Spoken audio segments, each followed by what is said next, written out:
Hello, everybody. How are you doing? I am Bill, the company's expert. Thank you for joining me today on Honest HR Nitrous. This is where we talk about careers, how to get a job, that entire world, but with a twist. We're talking about the reality, not the theory of how things should go, the reality. And as I try and adjust my camera here so I don't look like I'm broadcasting to you from heaven, there we go. It's a little bit better. Perfect. Yes. So you are all awesome. You are all highly employable. Let's talk about that. The title of this episode is You Don't Feel Employable, but You Are. So we're going to talk about that. I know that when we are between jobs, we feel probably the lowest we are in our life, possibly with the exception of death of a family member or something, but pretty damn low. And it's all the more troubling when you go to job interviews and stuff and you are treated rather rudely and inhospitably by a bunch of jackasses in HR. And I know how that feels, and I know how a lot of other people are dealing with that right now. So if that's you, I just want you to know that you are highly employable. You are a lot more employable than you feel. And that will be evidenced when someone gives you a yes, and it all works out. So thank you for being here. This is a Q&A after all. If you're seeing my beautiful face, you should see a chat box somewhere nearby where you can get in the chat and ask me questions, whatever you're wondering about, whatever you're struggling with, or if you just want to share what your deal is, what's going on with you right now, that's cool too. Get in the chat, and it's all good. We are here to talk about this stuff. I just did a live stream earlier today, about half an hour ago or something. I ended it, and there was some technical hitches, shall we say, and it got posted as a different title and all this kind of stuff. But and that was really annoying. But as always, I thank my beautiful software, Streamlabs OBS, for sharing that wonderful experience with me and everyone else at the time. And finally, the last public service announcement I got to do is special thanks to all my YouTube channel members. I guess that's that thing right there. And my super thanks donors, my Patreons, and all of you for participating. You are awesome. Pranay is here. Pranay says, I was laid off a couple of months back and struggling to find a job now. I'm sorry to hear that, Pranay. That sucks, and I wish you all the luck in the world, and I'm here if you have any questions, if I can help you out in any way. These things are temporary, and when we are in them, they feel like the absolute end of the world. It feels like this is it, but they're temporary. They have a start, they have an end. It's going to end on a good note. The only question is, how long will it take for that to occur? It could be right around the corner, or it could be a little bit longer, but it's going to happen. So we're going to do everything we can here to make sure that happens as quickly as possible. Always cast a wide net, Pranay. If you are applying to a lot of jobs, that's great. A common question that a lot of candidates, a lot of job seekers are wondering about is, should I apply to a quantity of jobs and put the emphasis on quantity, or should I put more time into tailoring and customizing my resume and my cover letters and my job applications so that although I might not be able to apply for as many jobs, the ones that I do apply for, I stand a higher chance of getting them because I have a better quality application. I fit the requirements better, and I've taken the trouble to try and match up all my requirements to what they're asking for. If you're wondering about that, generally speaking, the answer is always to take a quality approach, because you can apply for like well over 100 jobs in a day if you're just sending out like template resumes and template applications. But you tend to get a lot more bites if you are tailoring what you are applying for. Pranay says, the job market is tough right now. I'm kind of lost right now to figure out. Continuously updating resumes, tailoring it, job descriptions. What's the best approach? Well, like I said, it's a quality approach that tends to win out. Okay, if you are doing the thing where you are applying for the posted jobs. Okay, now what I mean by that, and some other people have some great resources out there for this, but what you want to do is you want to try and speak to the requirements in the job posting. So when they say in the job posting, we're looking for someone with this education, this experience, these skills, right? You want to speak to those directly. So in your resume, you would rewrite your resume. You would reorder it so that when they look at your resume, bam, bam, bam, bam, the first things that they see are the fact that you have the things that they were asking for. Okay? Do you have to have all of them? Not necessarily, but as much as possible, you need to show them that you have what they're looking for, okay? This game is not about how awesome you are and what you can bring to the role. Unfortunately, that's not what gets you the result, the goal that you're looking for. It doesn't get you hired. What does is trying to figure out what these people are looking for and then showing them that each of those things that they're looking for, you have them, or you have as much of them as possible. And what I mean technically by speaking to them means that it's not going to be an issue for you. So hopefully you have them. Now, usually the way it goes is that we don't meet the job requirements exactly. Okay? So they might have a list of 20 things that they said they were looking for.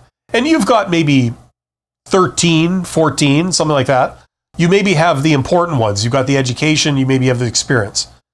But whatever, you've got 13 or 14 of them. The other ones you may not have technically, but you could maybe speak to them. So what that means is that they say, we need 5 years experience in this. And maybe you don't have 5 years experience in that, but you've got 5 years experience in something similar, right? So you could still speak to it. You could say, look, it's not going to be a problem. I haven't done that exact thing, but I've done this, and that's almost identical. That's very similar to it. So, I'm not worried that I would encounter issues in the role because I basically have that, right? Or, you can get more creative and you can say, well, I don't have that. I don't have 10 years experience in this, but I have worked with many coworkers that have all had 10 years, more than 10 years experience in that. And we all worked side by side. And they weren't carrying me at all. I was holding my own with them. And I learned quite a bit from them. So, I'm not worried about that requirement because I know what I need to know to be able to outperform in this role very well. And I've proven that in the past, working with people that do have that. Something like that. Like you can get a bit creative. But there you go. So hopefully that makes sense. Benito says, does this apply to blue-collar working man's jobs? Absolutely. Like when you say this, what are you talking about? Does this apply to? Yeah, it does. Now, the overarching principle, and I always try and get away from saying this because I sound like a broken record all the time, saying this again and again, but 80% of the jobs out there, 80% of the jobs out there are not posted, okay? All the jobs you're seeing when you look at job boards, that's 20% of the jobs that are actually out there. The others are hidden. They're on the hidden job market. That means that the job exists and you could get it, but they're not posted publicly. The job exists in the mind of the hiring manager. The hiring manager knows they have to hire someone. See, what happens is when a hiring manager who is like a manager of a department or something in a company, when they realize that they have to hire an extra person, they've made the decision, I need to hire an extra person. I've been running this place on overtime. I've been giving overtime to all my employees. We can't go on like this.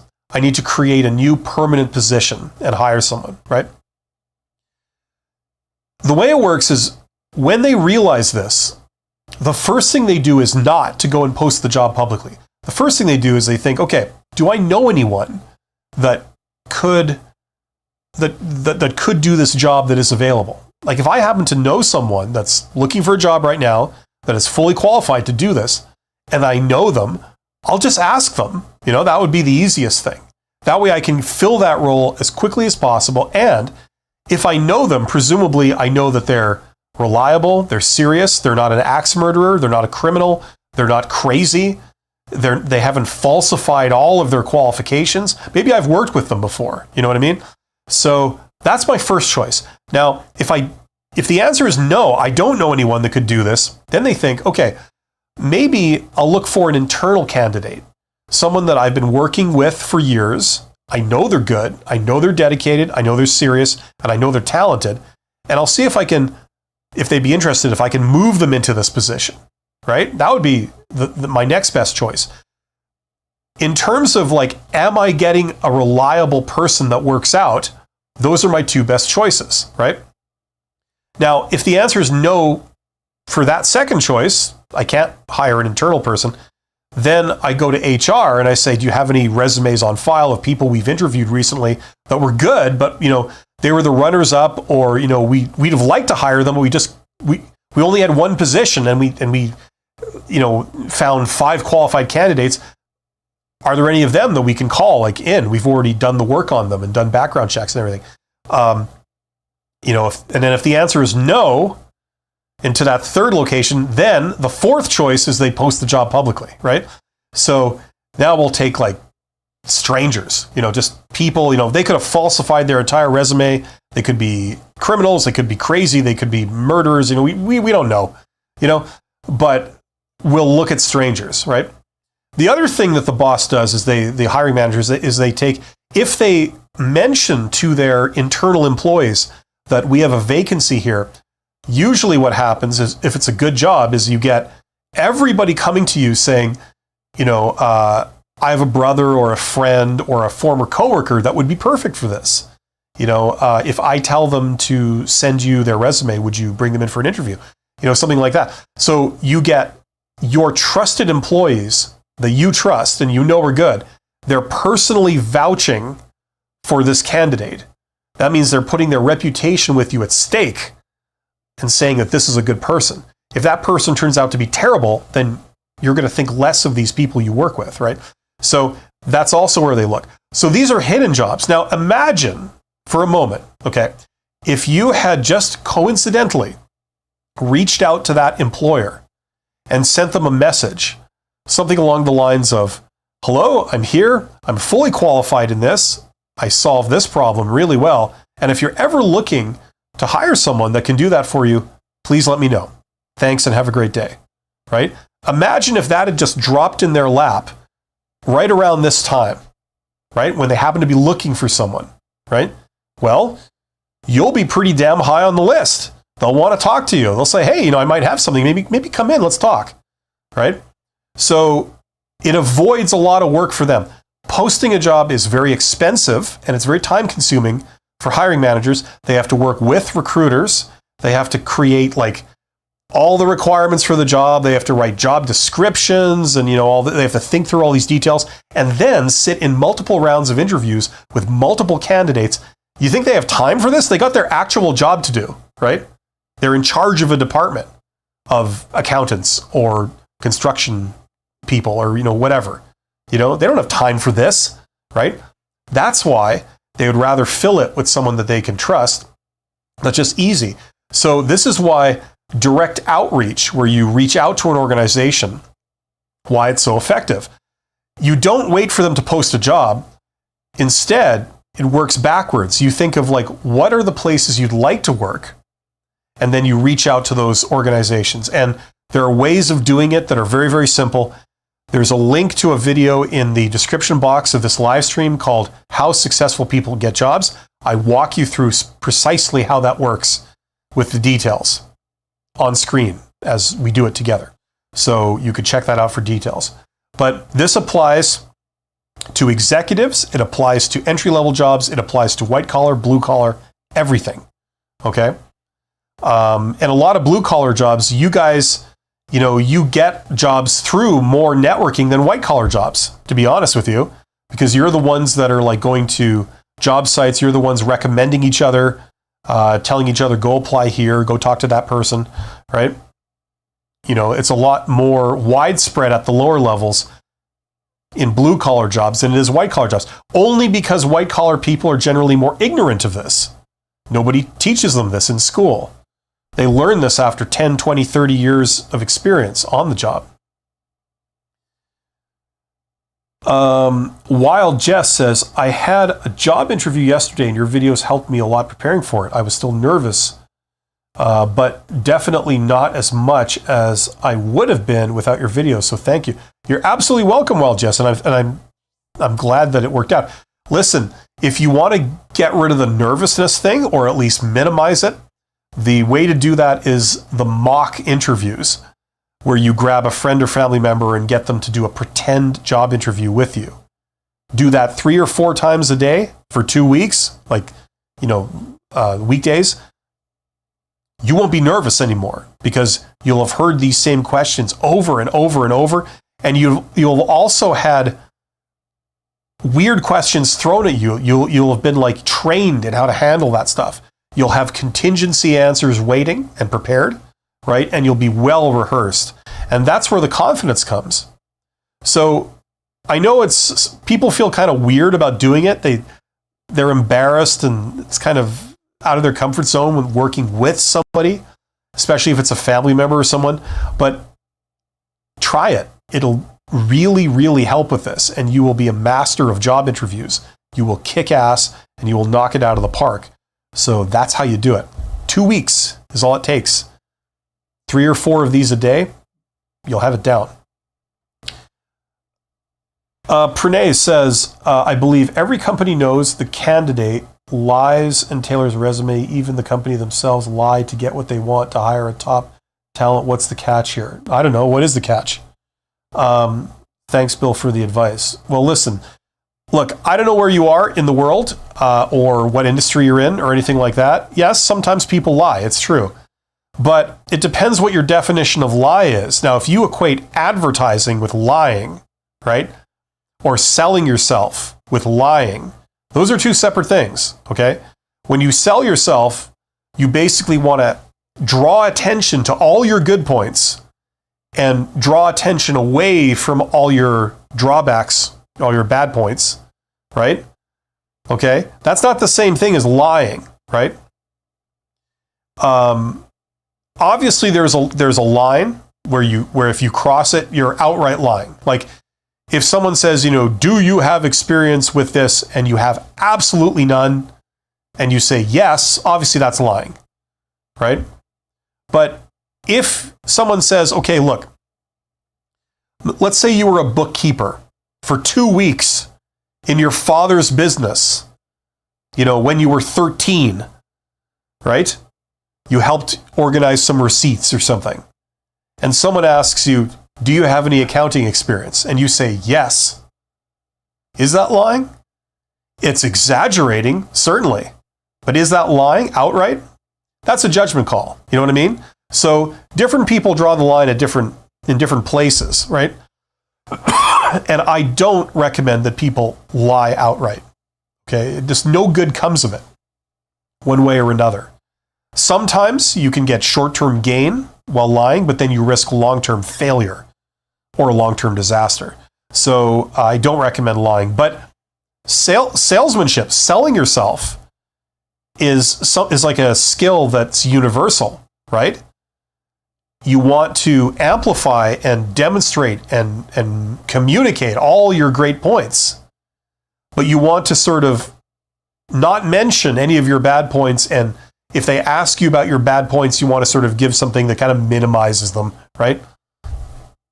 That's not the same thing as lying, right? Saying that you have a degree in nuclear physics when you don't, that's lying. So just be careful, just not telling the full, complete truth with all the details is not the same thing as lying. Okay?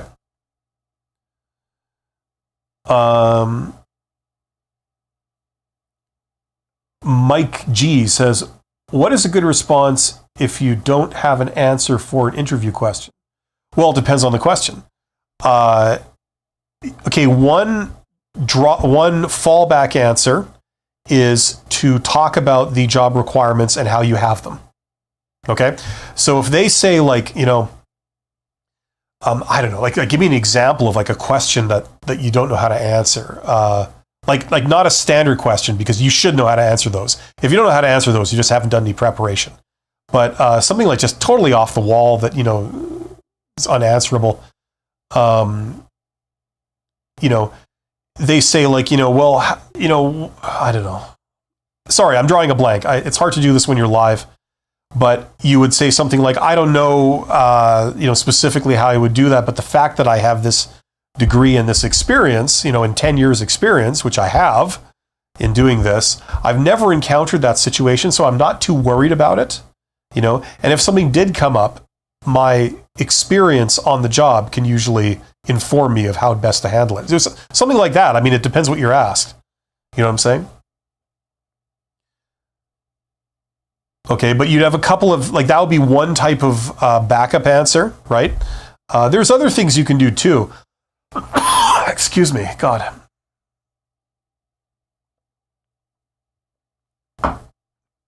I should actually do a video on that. What are some backup answers you can have? That's probably the one you should remember. You tie it to the requirements that they said they were looking for, especially the big requirements, right? Because your purpose in a job interview is to communicate to them that like all these different things that they were looking for, you have, right? That's what you want to communicate to them. Sometimes, if you're just sort of being interrogated, it doesn't shine through that you have all the things that they said they were looking for, right? If you use those things to answer the questions that they ask you, then it's communicated. Like if they say, what are your strengths? And you say, well, you essentially go down the requirements, I have a degree in this. I have 5 years experience in this. I have this skill. I regard those as my strengths, right? You see how you're speaking to the requirements. If you start saying things that are strengths, but they weren't what they asked for, then you're not doing this, right? So any question you don't know how to answer, the fallback thing is to fall back on communicating that you do in fact have the several things that they asked for. Pick one that you haven't mentioned so far in the interview and talk about that. And then they'll hear that and they'll hear like, well, you didn't answer the question, but you did talk about this, and it's good that you have that. So, okay, that was a good answer, Blaze says, how do I get a job as a general manager without any experience as a general manager? I have over 10 years of supervisor experience and I'm trying to take the leap. Okay, so for a general manager, the problem is general manager is a very general term, and people use that term for roles that really aren't like technically a general manager. A general manager, in theory, is someone who does the profit side and the cost side, the revenue side and the cost side. So you're maybe managing a business unit where you have like salespeople, like a sales team, and then you also have maybe operations under your charge, so that that's a cost center, right? So you're dealing with the cost side, you're dealing with the revenue side. So, the problem is, in theory, if it's a true general manager job where you have P&L responsibility, profit and loss responsibility, that's the first level where if you pick one person to be in charge of it, you have to pick and choose where they come from, because they can't have done everything under their charge themselves. So some general managers come up through sales, some come up through operations, some come up through supply chain, some come up through HR, some come up through, accounting. You know what I mean? Like that's the problem. So that's the first level where you're sort of picking and choosing what depth skill set you want somebody to have. Now, the usual way that you do this in most businesses being small and medium-sized enterprise, is you have to have been in there to earn their trust for a few years, right? And that's more important than the actual knowledge that you have or the skills you have. Because you get general managers that don't have any formal business training, but they've worked under a general manager there for 5 years, 10 years. Next thing you know, the boss retires and then they move up and they're the next general manager. And that's usually what we see, okay? For more educated type things, bigger things where there's a lot more money and it's a bit more formal, if you don't have that, you can maybe get a job as a general manager in a big organization because they are open enough to hire someone that they don't really trust yet, that hasn't earned their trust, right? It's hard to get a job as a general manager when they don't know you or they don't know of you, because the general manager role and upwards, it requires that they trust you because you're making decisions. And if you make bad decisions, you flush their business entirely down the toilet, right? That's the real challenge. It's not what your technical qualifications are. It's, do they trust you?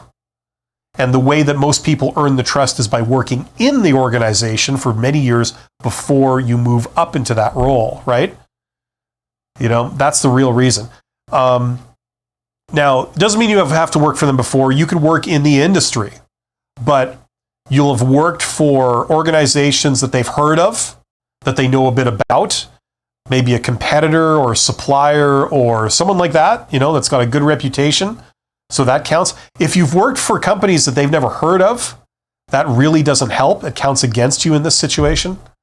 You know, it's basically about trust, because some highly educated people can make terrible business decisions, and some uneducated people or inexperienced people that have only been in the business a couple of years, they can make surprisingly good decisions.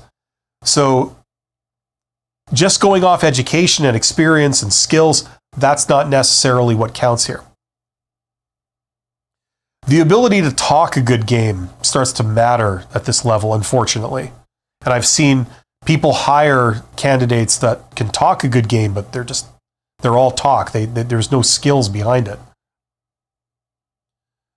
I don't know if that was any help, but hopefully that makes some sense. I like these kind of topics. I don't get asked questions like this enough. I'd love to stay on this and go deep with you, but maybe some other time. Reese says, how would you get someone to take a chance on you if you were trying to make a career change and don't have relevant experience? Instrumentation and controls work is an unregulated field here in the US. Yeah, it's simple, networking. That's how you get people to take a chance on you.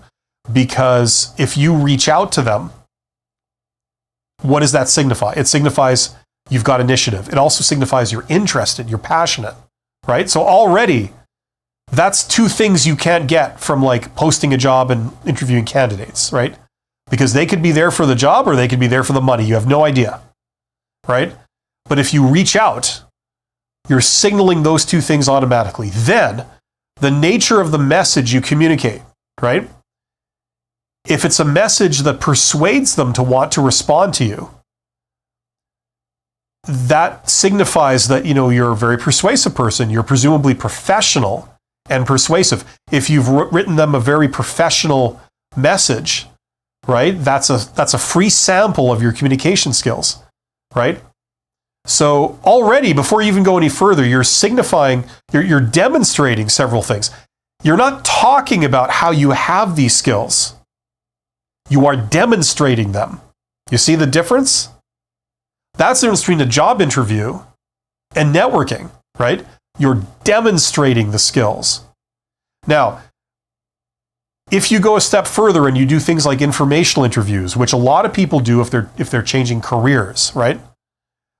You reach out to someone and you don't just say, if ever you're looking for someone that can do this, hire me. But it's more sophisticated. You're saying like, listen, I'd very much like to get your expert opinion on this industry. You know, would you be able to spare me, you know, a half an hour or something like that? You know, that's a whole thing of how you get them. But if you get them, they invite you in. They say, sure, I got time to talk to you. You know, come in and ask me some questions.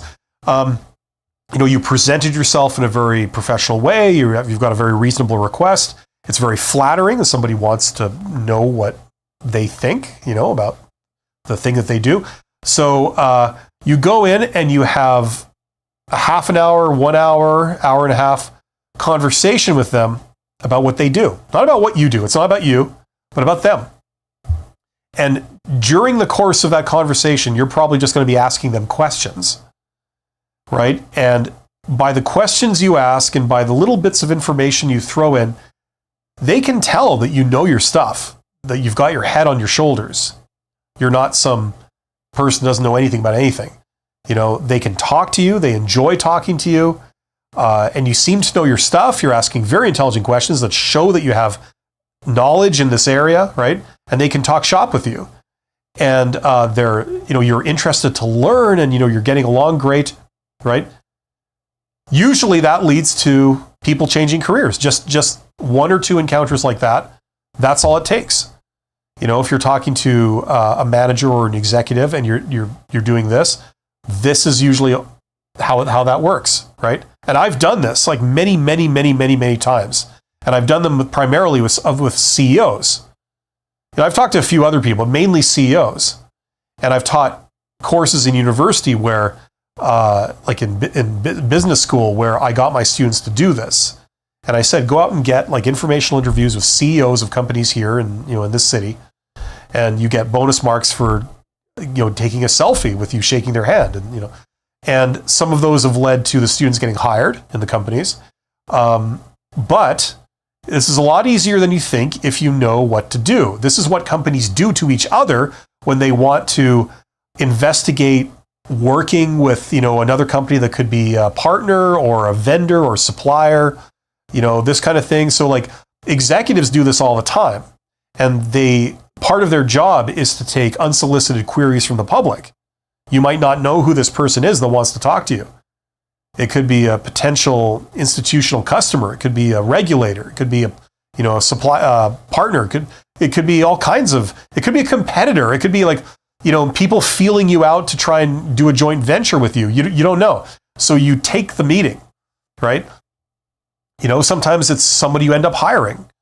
So this is this whole world of networking that's going on, professional networking, and anyone can do this.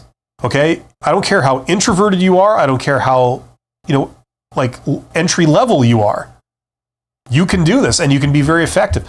All you need to do is just understand how to reach out, what to say, and then when you meet someone, you need to be able to shake their hand, do an icebreaker, like, so how's business? Like something like that, and then be able to ask them questions. It's really simple when you know how. Now, look, I'm not trying to sell my course or anything, but I mean, it's all in my course. It's very hard to explain all of this in a video because there's a lot to it. But, it's really not that hard. So that's the problem I have. You just can't, whenever I try and explain something, someone says, yeah, but what if I filled out my if I wrote my message in crayon, can I write it in crayon? And then like someone always comes up with a question that you haven't covered, So that's the problem. I do have some resources that kind of talk about this. There's a link in the description box of this live stream below. It's called, to a video on my channel, it's called How Successful People Get Jobs, where I sort of show you what that kind of looks like by walking you through it on my desktop. It's like a shot of my desktop as I'm sort of doing this on LinkedIn. So check that out. Step into that world, okay? This will open up a lot of doors for you if you can learn some of these skills, and it's really not that hard. You don't have to talk to a single person face to face until someone has invited you in and they've called you down. So it's like a referral. It's not like a job interview. It's like a referral. They want to talk to you, and when you get there, they're happy to receive you. And you know what I mean? It's a whole other thing than job interviews. You're just someone who would love to get their opinion on things, right? And if it turns into opportunities for a job or for contract work or whatever, that's where it goes.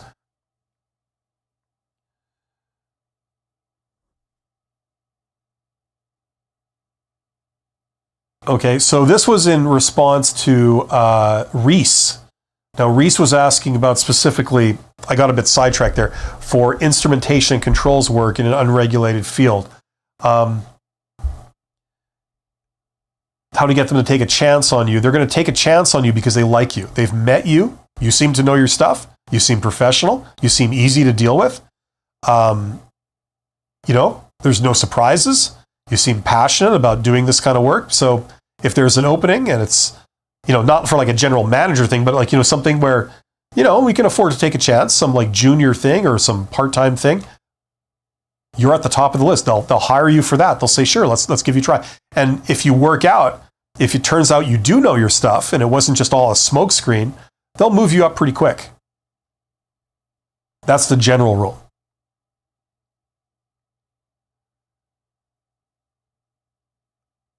Frederick says, is there statistics for this as a support? Don't be afraid of making an impact.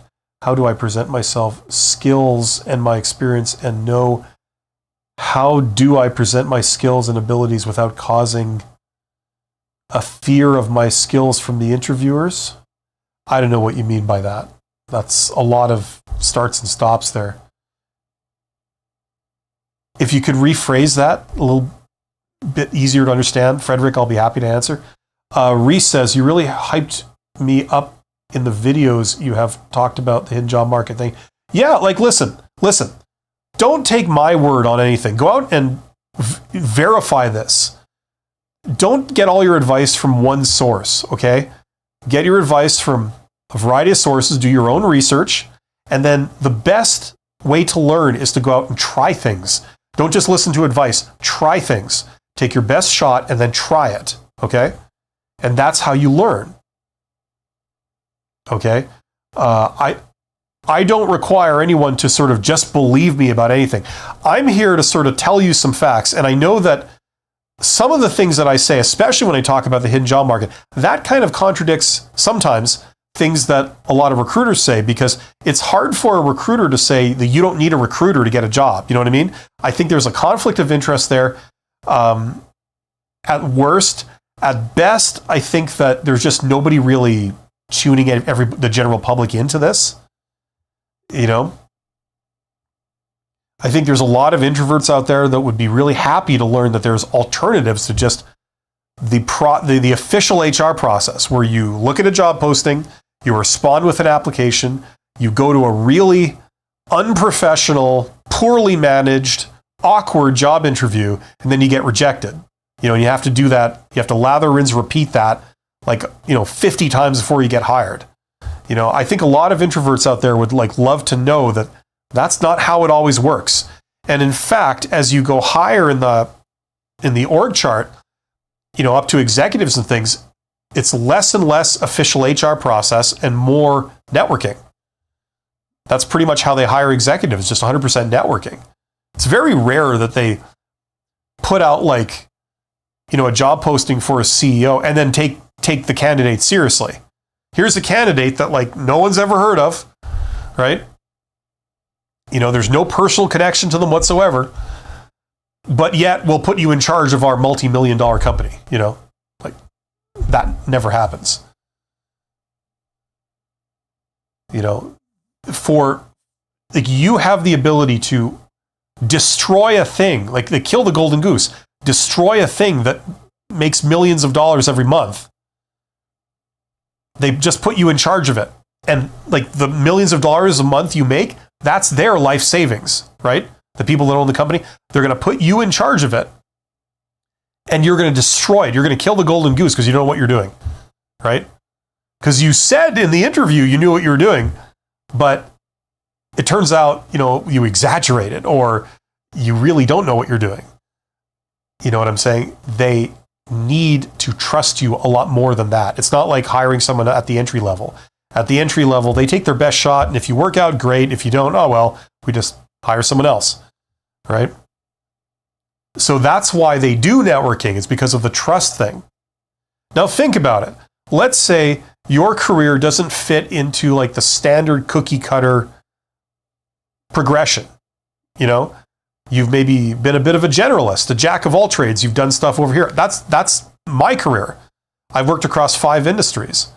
The way you equalize that disadvantage, which we all know is an actual advantage because you have much broader experience. You've seen different ways of solving problems that these people haven't seen, right? They're still struggling here with how to solve a problem. Meanwhile, you've seen how someone way over here solved that problem years ago in a different industry. All you did is you transplant that solution into this thing you're applying for. I've done that, and they think you're a genius. And you're not. You just saw something and copied it, and, you know, you really are standing on the shoulders of giants. But these people, none of them know the solution because they've only ever seen their little world right here. You know, so we all know that this can be a tremendous strength. But if you put yourself up for a job and you go down to a standard job interview and talk to some idiot 21-year-old recruiter, you know, who only thinks in terms of how many years of experience do you have, you know, you would fail. You would fail that test, right? You know, you're sort of I like it because it feels like you're hacking the system. You're going outside of their organization to get a job. You're not going through the standard channels, through the HR hierarchy. You're going right to the manager. The manager says, that's the person I want. And then they talk to the recruiter. They say, okay, hire them. Right? That's what happens internally. And I've done this too. Anyway, I'll end my rant here. But I'm glad, Reese, I'm glad that helped. But don't take my word for any of this. Go out, do your own research, try stuff. You know, that's the best way to learn. No one can tell you you're wrong if you've done something. Right? Hey, I did it. Don't tell me it can't be done. I just did it. You know, yeah, you might think it's impossible.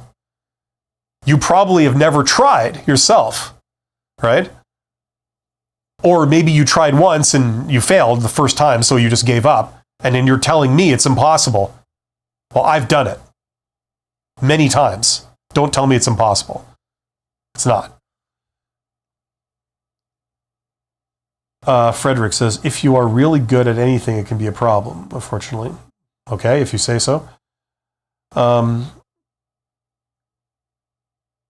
You're welcome, Blaze. I'm glad that was useful. Blaze says, do you have a one-on-one meeting option? Would love to grab some career advice from you. No, sorry, I don't. I don't do consultations. Like I'm a management consultant, so I do that for businesses and stuff, but not for like the YouTube thing. But I do these live streams. So, you know, if you want me to talk about something or you have a question, I'm trying to do it here.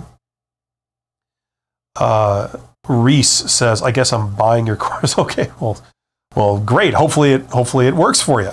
I certainly hope it does. It's worked for a lot of people. Hopefully it gives you the answers you're looking for. I've done some FAQ videos. So like before you get the course, you know, I've done videos that explain exactly how it works and what it covers and, you know, all this kind of stuff. So check those out if that would be helpful. And then you know what you're getting and everything's completely transparent. Frederick says, skills can be viewed as a threat. That's what I mean. It's better than being mediocre. Well, no, it isn't. That's actually wrong. Unfortunately, though, there are some politics, especially in larger organizations, and that can interfere with things. Listen, Frederick, you're saying a lot of negative things and some things that are frankly wrong. So, you know, just maybe cool it a little, okay? I understand if you're in a very corporate environment with a lot of political, there's a political minefield. There's people that have got their own turf and there are people that are threatened by other people and stuff. Yeah, we can sometimes see this. And it's stupid.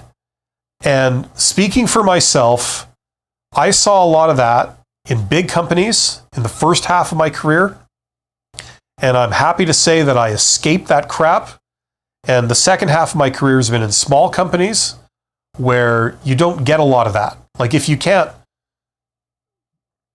in operations and you can't create something that people want to buy, that's a problem.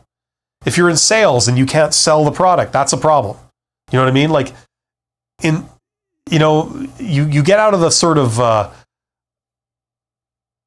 corporate environment with all these turf wars and all this silly culture of cover your butt, and you get into the real world, which in my case was working for smaller businesses, they don't have time for that crap. You're too busy making money, And if you make more money and have more satisfied customers with long-term relationships, then it works. There's no room for those kind of games. So if that's the situation you're in, it's no reflection on you. But if it's clearly bothering you, maybe get a long-term plan together to get the hell out of that environment and go to a place where your skills and your true value can count for something. Now some people, they start with side hustles and then they move into entrepreneurship. So they turn their value directly into money. They don't need to go through an intermediary like an employer. The employer, it makes the money. It turns your value into money and then gives you a piece of it, right? It turns your value into this much money and then it gives you this much, right? Okay. Now, if you know how to make money yourself and turn your value directly into money without the need for an employer, you might not be able to turn your value into this. You might be able to turn it into this, but then you keep the whole thing, right? So some people do that. Other people, they jump industries or they jump companies, or maybe they move downscale like I did. And, you work for smaller operations that are much more nimble.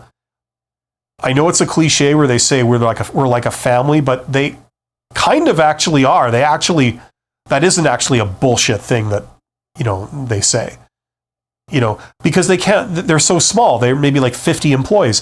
You can't supervise people. People are off doing their jobs. The boss can't be standing over everybody's shoulder, whipping them.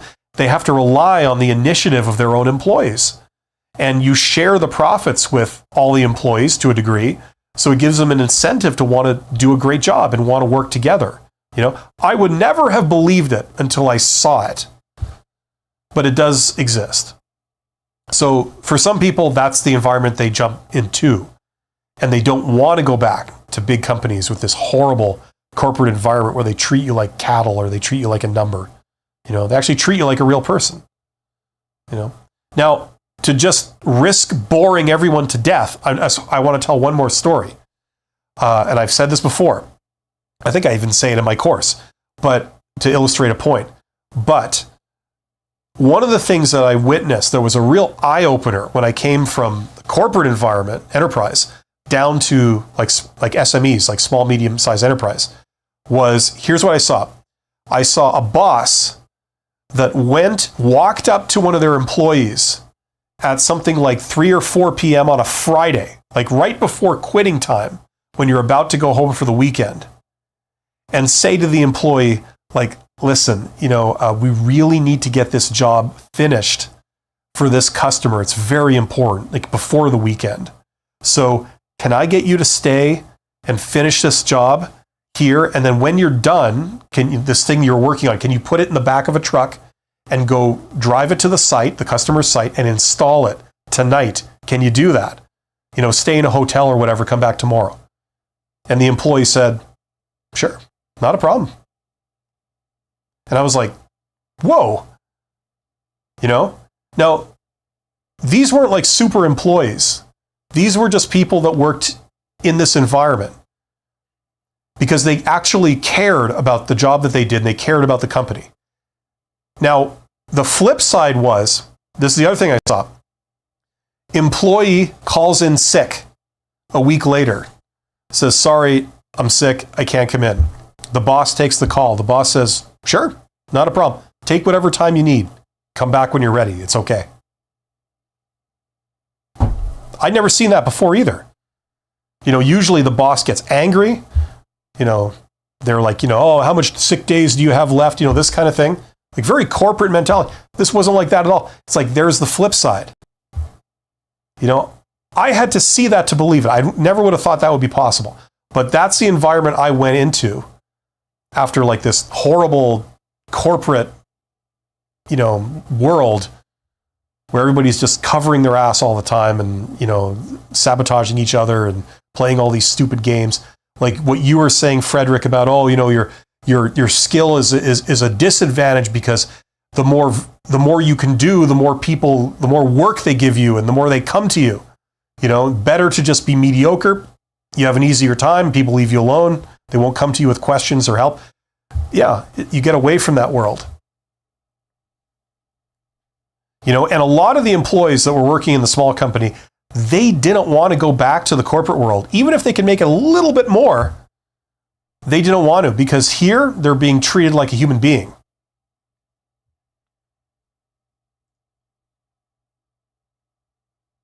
So anyway, that's what I saw. So if that's where you are, Frederick, if that's what's like leading to all these comments and all these things you're saying, maybe you need to have some kind of long-term plan to transition out of there. Doesn't seem like it's very healthy for you if this is what you're observing.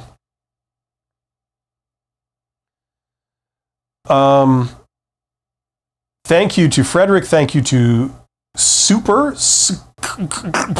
however you say that. The correct pronunciation is thank you to Smile to Life and everyone for saying such nice things. Smile to Life says, what do you suggest me when I invade them, apart from better polishing my project and my resume? I'm thinking also to be a little more prepared when I face the receptionist, as they may block me as to not be blocked away immediately. What are you talking about? Like you're trying to reach out to companies? Is that what you're talking about?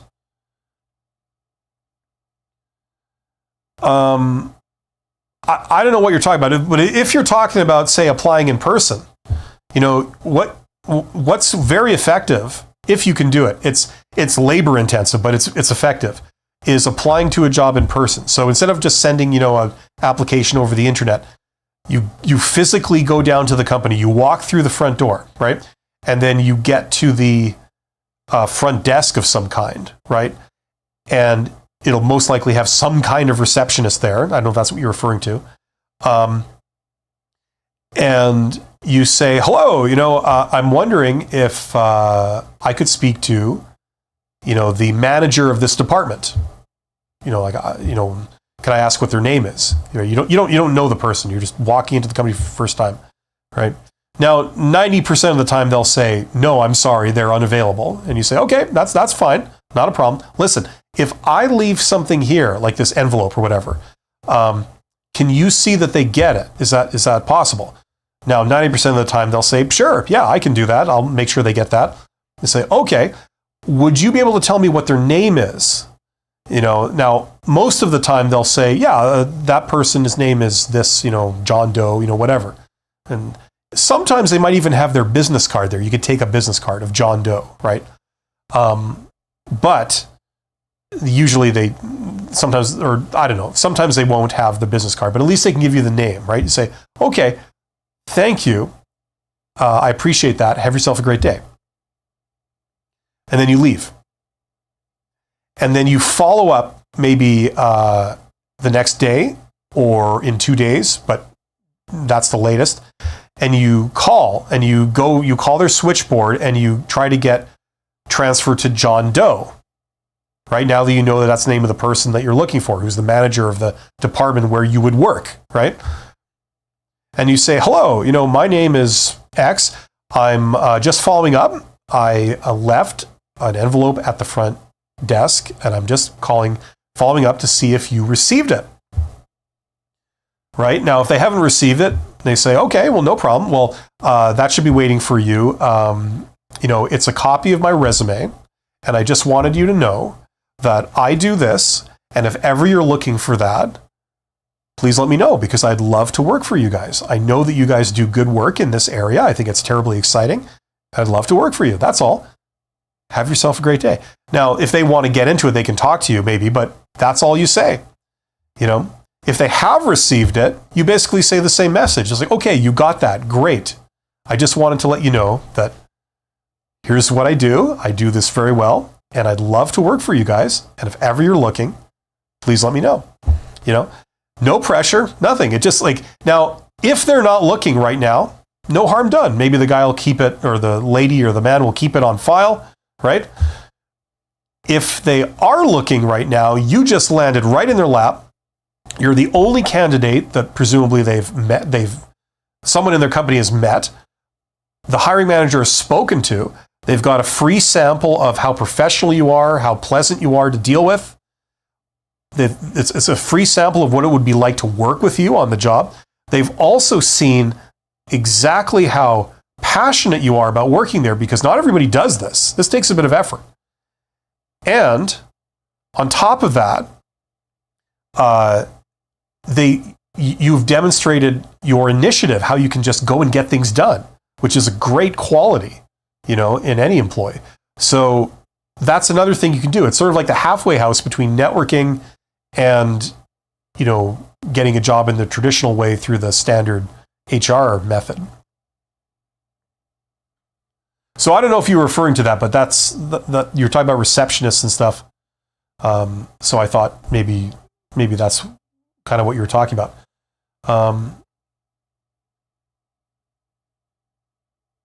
The only way they would block you is if they're being inundated, like whatever channel it is, like if it's email or in person or voicemail or, like the only way they would block you is if they're getting all kinds of spam communications coming in through that channel. You know what I'm saying?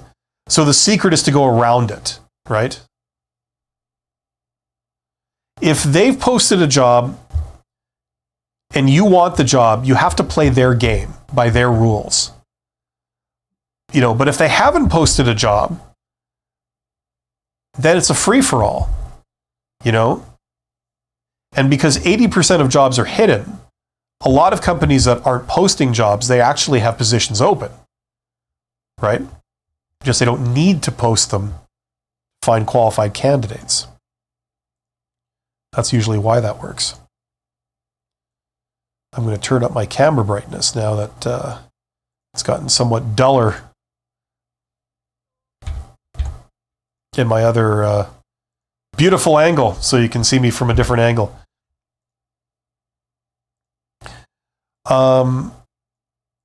Okay. Who do we have here? So hopefully that was kind of what you were wondering about.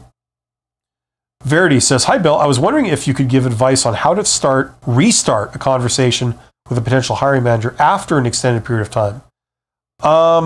Well, it would be very similar to starting up the conversation from scratch, right? As if nothing happened in the past, right? You would only say maybe one line different at the very beginning. You'd say like, "Oh, hi, yeah, it's me again. I don't know if you recall, we met a couple of years ago."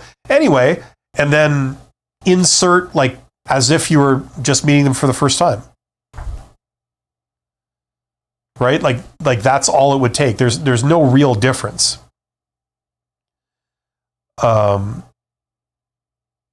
Right?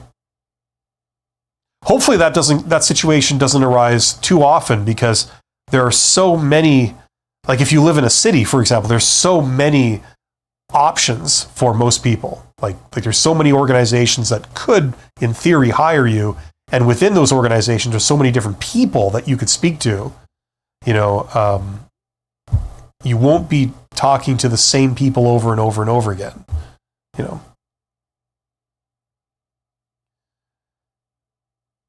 I'm going to see if I can pull up a window and I can show you what I'm talking about here, just briefly.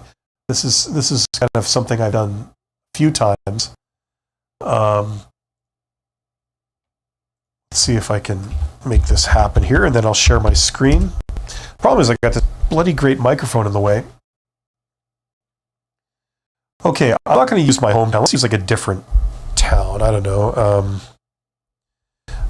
People on these streams tend to be Americans, so maybe I'll use how about Seattle? I don't know. I don't think I know anything about Seattle. There's a band that had a song called Kiss My Seattle. I know that, and I know grunge music came from there, and that's about it.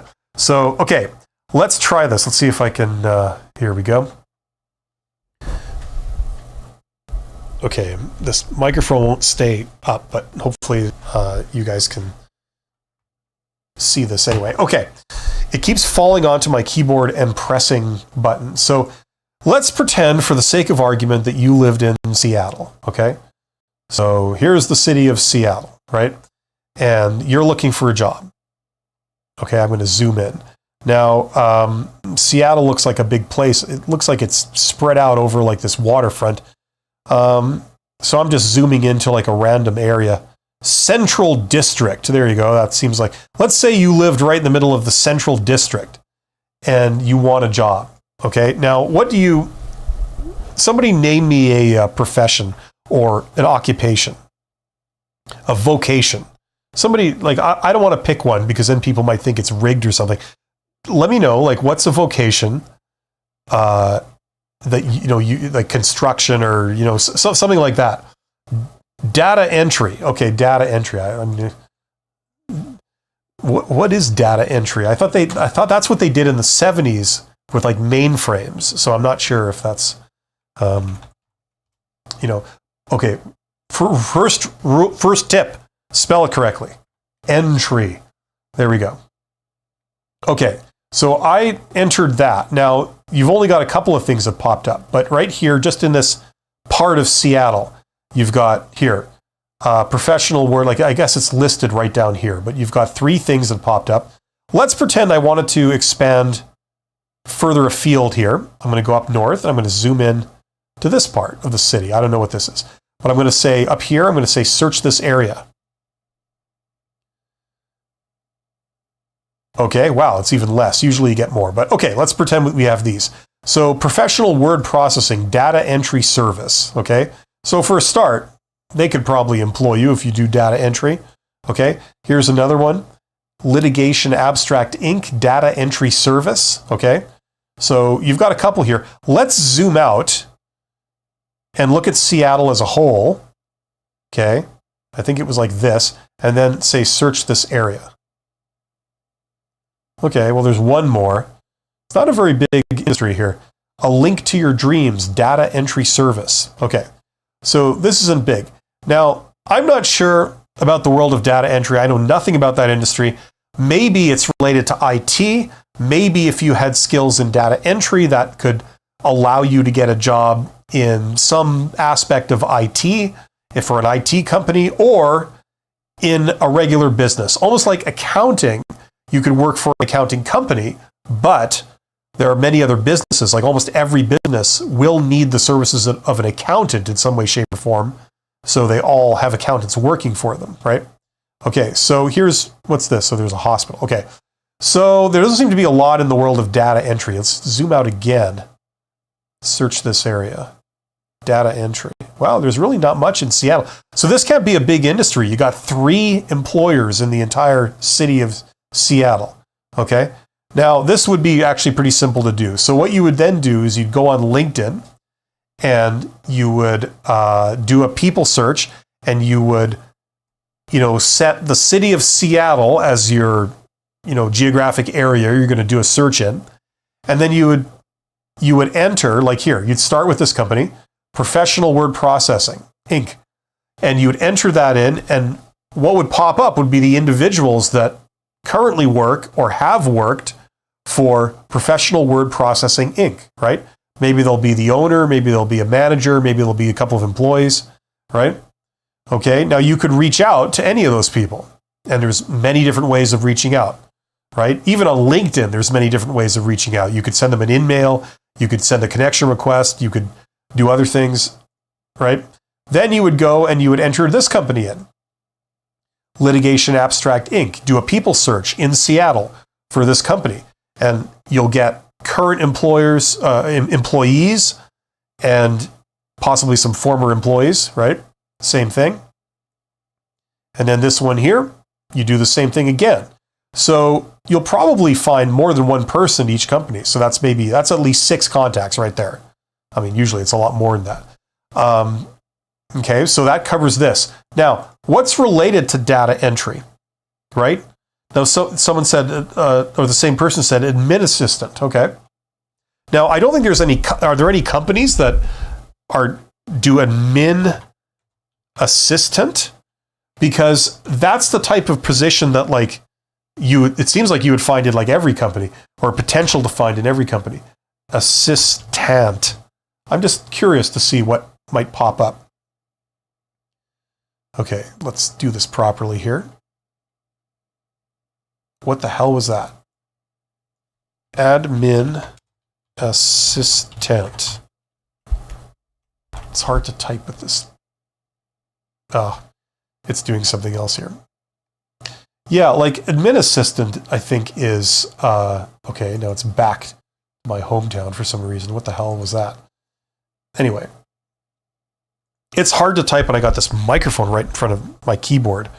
Oh, the Space Needle is what you call that silly tower that they have there. Anyway, okay, but you get the idea, right? Like you would look at different industries. If you know that like IT companies would hire potentially a data entry person, if you type in like IT, I'm sure you'll get like a lot more stuff here. Yeah, you see how many pop up here, right?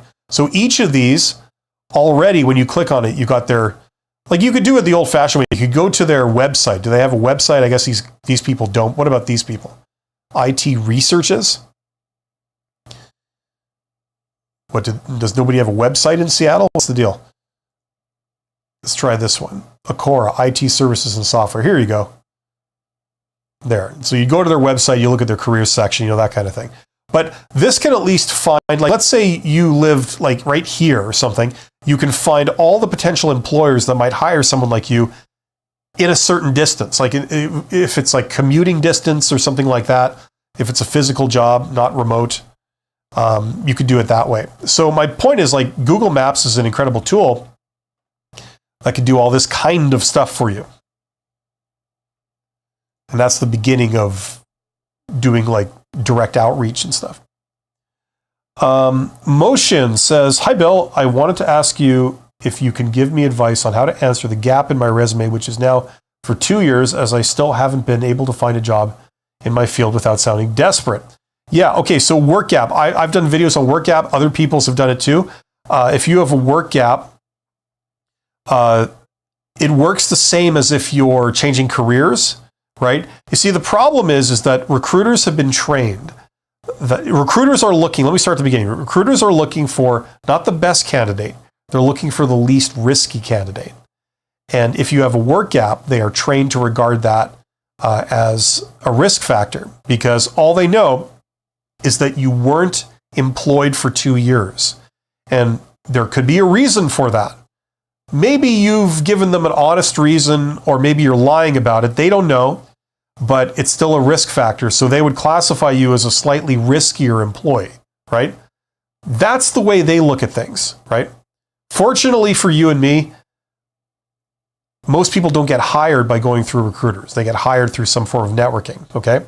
Now, the way things worked out this afternoon, I spent the last like half hour or whatever talking about networking. Okay, so that's the way people usually get jobs, especially when they're changing careers and also when they've got work gaps. Sometimes you can go through standard channels with a work gap, like you can talk to a recruiter and be given an interview and be given a second interview, and be hired on if you have a work gap. If it's simply a matter of explaining away your work gap in an interview, right? So if you're getting interviews and the problem is that you're not passing the interviews, the key thing there is to make it seem like you weren't idle during the 2 years. So if you can say you've gone back to school, or you did volunteering, or you did any kind of activity like that, you took training or you took education, which are two separate things, that is very useful, because you don't want to give the impression you did nothing. You just say, I went back to school, and I got trained. I wanted to round out my skill set. I wanted to brush up on some of my skills. So I took some training in this. And then when I finished, I was ready to rejoin the workforce. And then I did. If it's a current work gap, this is something that you definitely want to do.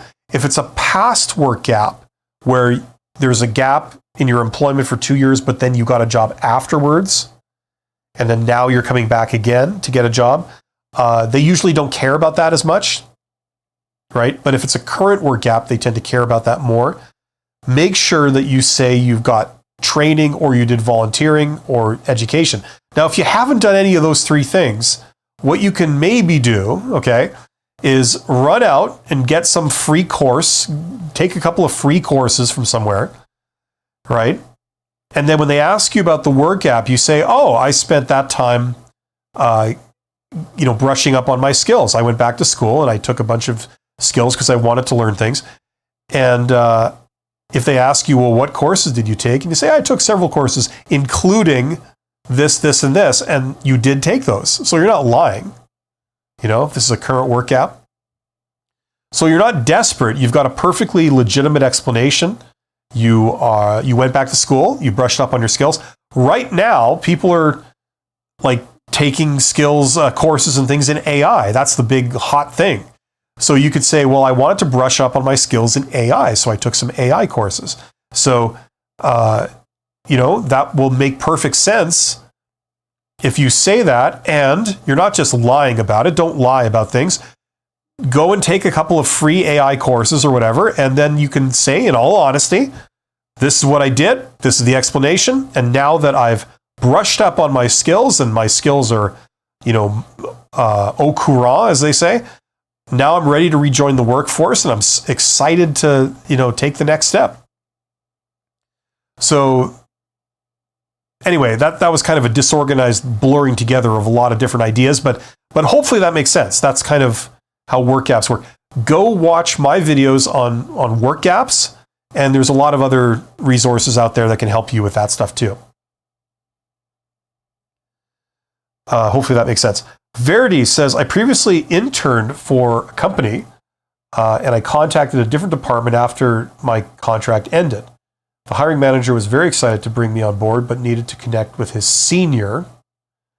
Was ghosted after a month, very confusing. Okay, so here's the deal, Verity. You never really know what's going on internally, and you never will, okay? The problem, you see, humans, when we have a lack of information, we're not told, and we don't understand what's going on, we tend to always get paranoid and fear the worst, right? And so what you're probably thinking is oh no, they thought I was a bad employee, or they thought I was a non-starter. They took one look at me and the manager said, absolutely not, this person is no good. Okay, chances are that's not what happened, okay? It might have been something like, well, we thought there was money in the budget, we thought the business was doing okay, and we could hire another person, but no, turns out we can't. Or, yes, we can, but I just discovered, your boss just discovered that their boss already wanted to hire their friend, or something like that, or the son of their friend, or whatever.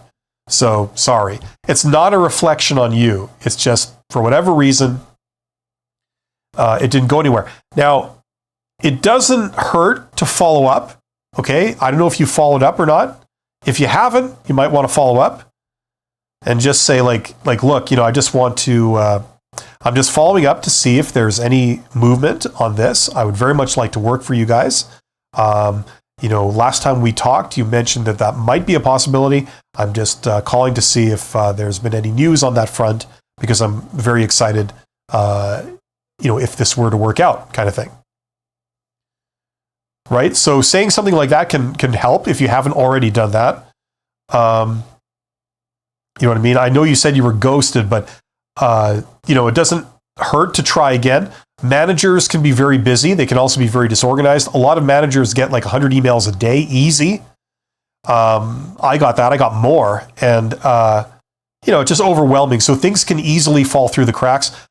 I once knew a manager, a second level manager, that said the way that they handle the buildup of emails that they were getting was they simply delete their entire inbox. And the premise was, if it's important, it'll come back, right? I mean, that's idiotic, but that's what they did. So you never know who you're dealing with. So it doesn't hurt to follow up again, right? But don't follow up by email. Follow up by phone call. Push yourself if you're kind of worried about this. It's not a big deal. Call after hours and leave a voice message. That can accomplish the same thing, more or less. You leave a message saying what I said a moment ago, right? I'm just following up just to see if there was any news about this. I just wanted to reiterate that I'm hoping that that you guys are in a position to be able to take me on, because I would love to work for you. If you need any other additional information from me, don't hesitate to reach out. Other than that, have yourself a great day. Thanks. You can reach me at this number, or something like that. Okay, so do that. It's worth doing it for something like this. You've been on the inside of their company. They probably like you. Your immediate boss likes you, and it seems like they want to hire you. Maybe there's just, it's a bottlenecking at the upper level or something. Okay, now if you don't get a response, don't sweat it. You never really know what's going on. It could be office politics. Who knows, right? But that would be like just making sure that you're giving it your best shot and then move on. Skywalker says, I've made it to the final round 6 times and rejected. What can be the reason? There could be many reasons for that. But listen, if you're worried that like maybe, oh no, am I doing something off-putting in the interviews that's blowing the interview for me? Is it something I'm not realizing? What I'd recommend for that is maybe get hire a recruitment coach, a career coach, just for one session. Just for one session. That's all you need. Just a one hour session with them.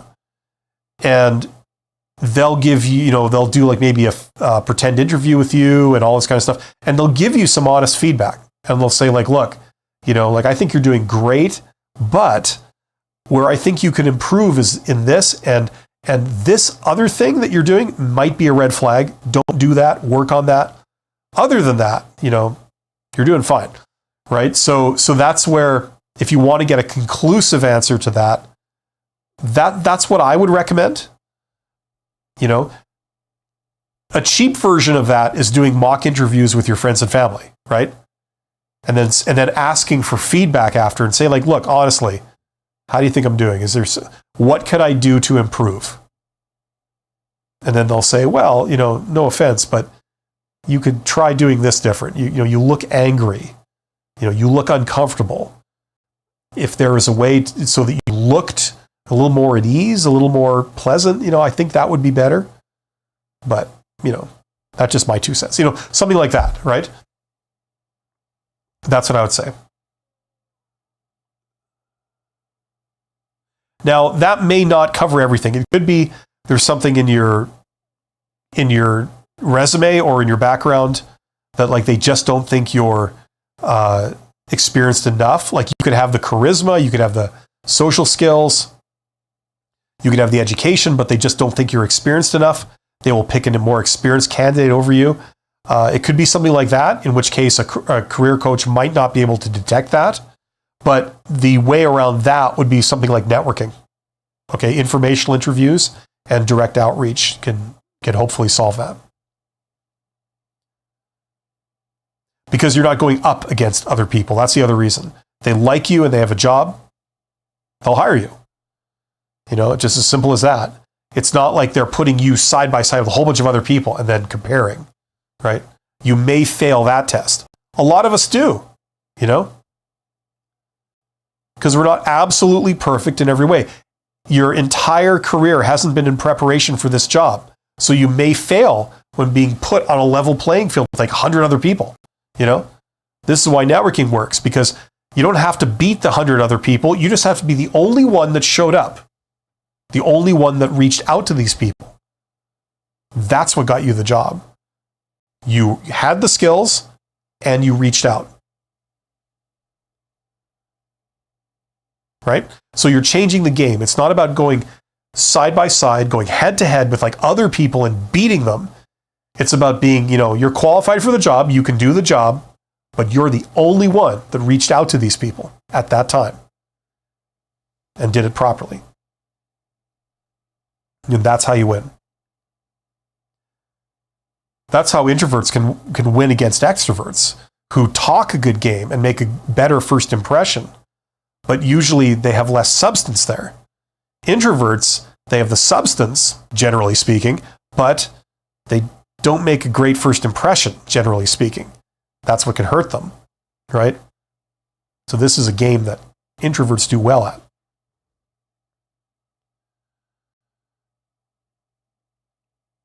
Anyway, I think we're approaching the end of this. We've had some great questions today. I'm glad to have talked about, somebody asked a question about like a general manager or something like that early on. I thought that was great. It's great talking about that kind of stuff.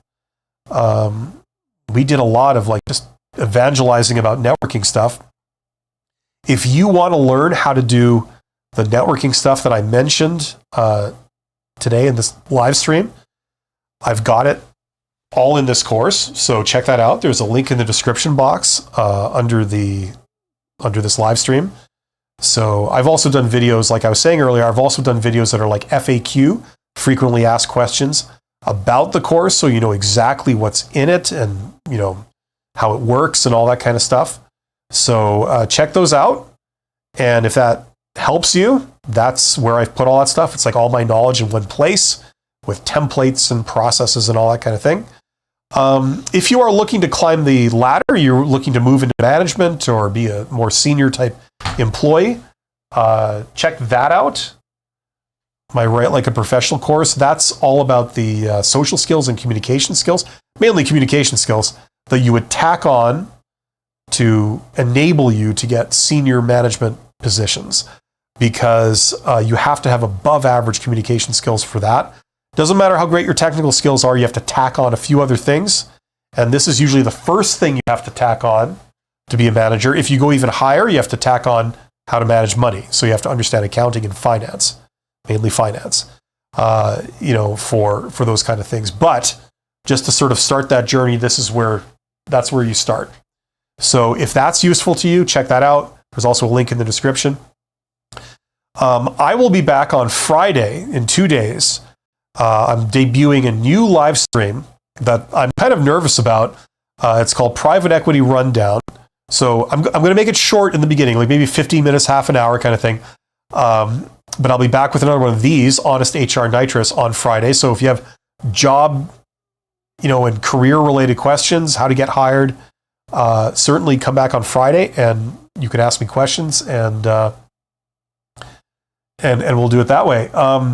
I see there's a couple more questions. I'm just going to answer these and then that'll be the end. So Motion says, I'm an engineering graduate and I'm forced to work in customer service as there are not many opportunities, and still now there aren't much, but I want to make it back in the engineering field.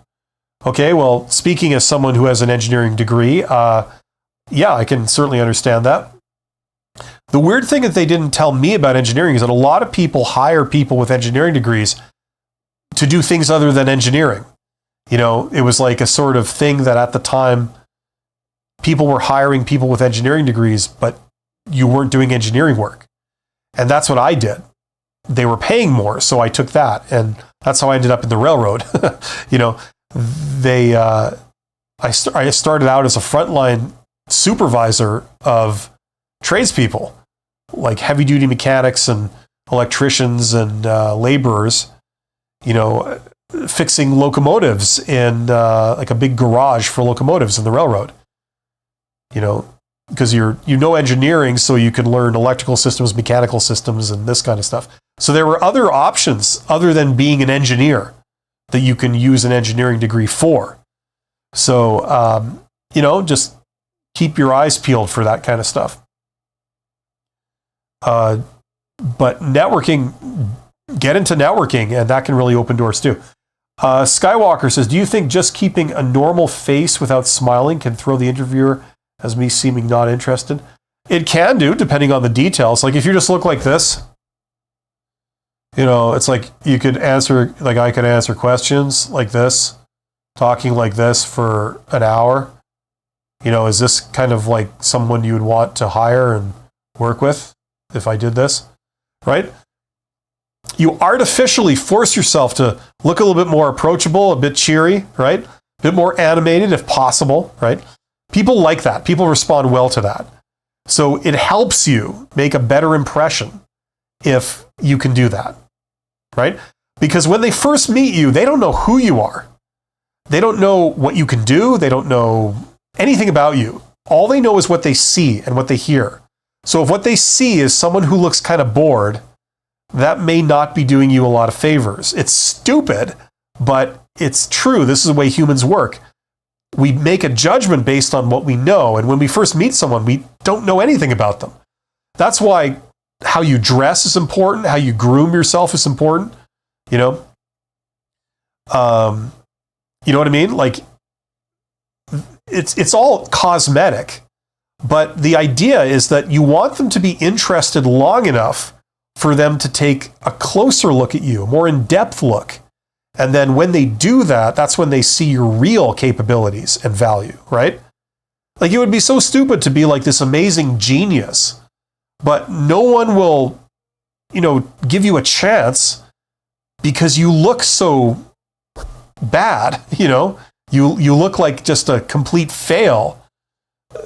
What a stupid reason for not getting a job. You know what I mean? Where you could kick ass and you could deliver a lot of value to whatever employer. You know what I mean? So you got to go through this stupid cosmetic crap for people to take you seriously enough to look deeper and see the substance behind the cosmetics. So yeah, like, just try and smile is your default thing. Try and, act like you're cheery and you're in a good mood and you're personable. Try to be a person that they would want to hang out with. They would want to interact with, right? Not like a Debbie Downer kind of type person, Motion says, in this whole process of getting back into engineering, it's taken me 2 years, which can get difficult for me. The property explainers. Yeah. The longer you're away from it, the longer, the more you have to it feels like you have to explain. Listen, make use of every weapon in your arsenal, okay? Like, apply for jobs, okay? Like, post the jobs. Do the networking thing, okay? And there's many things within networking. So, like, reach out to the people you know. Contact old professors at your university or something. You know what I mean? Like, talk to the head of the internship program, if there exists such a thing at your university. You know what I mean? Like, you're an alumnus. You're someone who went to that school. So it's not inappropriate for you to contact like a professor at that school. You just say who you are. I graduated a couple years ago. I remember you, and I maybe took one of your classes or whatever. And I was wondering if I would talk to you about the internship program and some of the companies you work with. You know what I mean? Because although you're not part of the internship program, the employer will be familiar with your school. They will hold the school in high regard if they've got an internship program set up. And then do all the various networking things. Direct outreach, do informational interviews, go to people who are in the engineering field that you aspire to be and ask, for an informational interview. Basically just say, like, I'd love to be able to get your expert opinion about this field and, where it's going. Would I be able to speak to you could you spare me like 30 minutes, at the time of your convenience? And a lot of people say, sure, if they're professional engineers or something, you can like talk to them about it and you can learn a bunch about it. And then you're also making contacts within that field. And if anything ever opens up there, someone at the company. Right? So you do all of these. If you really want to go deep, like I said, check out my course, no pressure. Check it out if you want to learn the nitty-gritty of this stuff, but you have a lot of options. It's just a matter of pulling the trigger on some of these. Thank you to Smile to Life. Thank you to Motion, Skywalker, Verity, everybody who participated. You guys are awesome. Don't let these people convince you that you're no good. You're highly employable. You're highly awesome. You will get a job very soon. It's just a matter of playing this game a little longer. I wish you all the luck in the world. And I will be back on Friday. So I will see you then. Take care.